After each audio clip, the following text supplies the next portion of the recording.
So we're halfway through our spooky recommendations, and today I wanted to do something different. You see, Halloween isn't just a time to be scared of the dark and tormented by those things that dwell in the shadows, it's also a time to just have fun with them.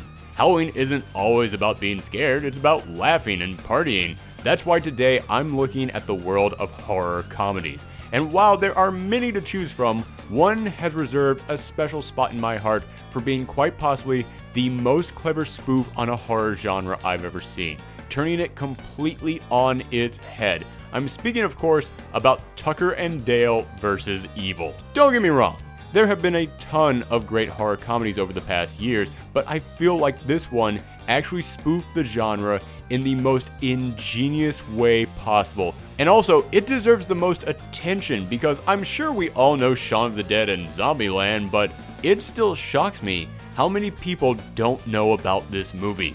This film starts off the way that many other horror films do, with a group of unlikable, poorly written teenagers heading up to the woods for a summer vacation, when suddenly they run into a pair of deranged-looking hillbillies. Now I'm sure you all know where this story is going, right? The hillbillies torment and torture the kids until they die off one by one in the most horrifying trip up to the woods imaginable, in which no one could possibly survive. If that's what you think, then shame on you. That's profiling, and profiling is wrong. You see, after they run into the hillbillies, the story then swaps over to show you things from their point of view. It follows Tucker and Dale, played by Tyler Labine and Alan Tudyk, on their quest to go up to the woods just to do some fishing, drink some beer, and fix up Tucker's new summer home. But they end up running into the college kids again and witness one of the girls slip into the lake and hit her head. When they go to rescue her, her friends assume that the crazy hill people have kidnapped her and are going to torture her until she dies. So they devise a plan to go and save her. Problem is, they're all idiots. Idiots who race in without looking and end up killing themselves over and over again. But each time one of them dies, they assume that Tucker and Dale did it. Meanwhile, Tucker and Dale are looking at all these kids jumping headfirst into wood chippers and running into their own spears and assuming that these kids are part of a suicide cult and they've come to kill themselves on their new vacation home. This is the smartest twist on the slasher genre I've ever seen. Every now and again, I just need a movie like this to remind me that there's no shortage of new ideas or new twists on old series. And yes, I mentioned Shaun of the Dead and Zombieland earlier, the two horror comedies that most people go to when they think about this genre. And yes, I absolutely love both those films. I give each of them a solid A. But for me, this movie surpassed both of them just with the creativity and the lovable characters.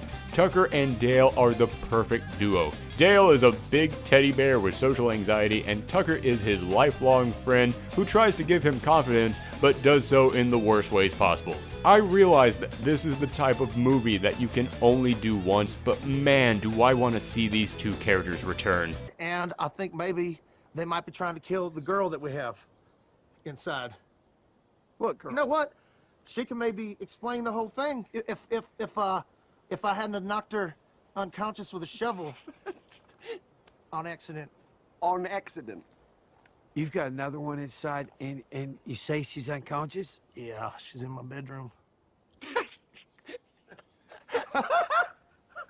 And the dialogue is laugh out loud hilarious. There are amazing lines in this movie that I love to quote to this day. Heck, there are lines that got deleted from this movie that I still quote because they were that darn good.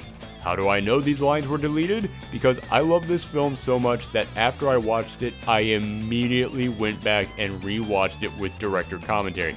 Didn't even take a break to sit there and think about or go and get myself a snack. I love this movie so much, I needed to rewatch it again now. The number of films I've done that with can be counted on one hand, and this one is on there.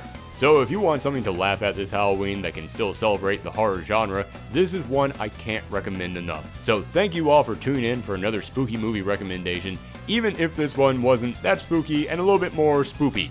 But remember, we still have a few more days of these before we hit the 31st, so make sure to come back and see more. And also make sure to give us a thumb up. It's the best way to help people find these videos. And as always, you can follow me on Twitter and Tumblr at Professor Thorgy.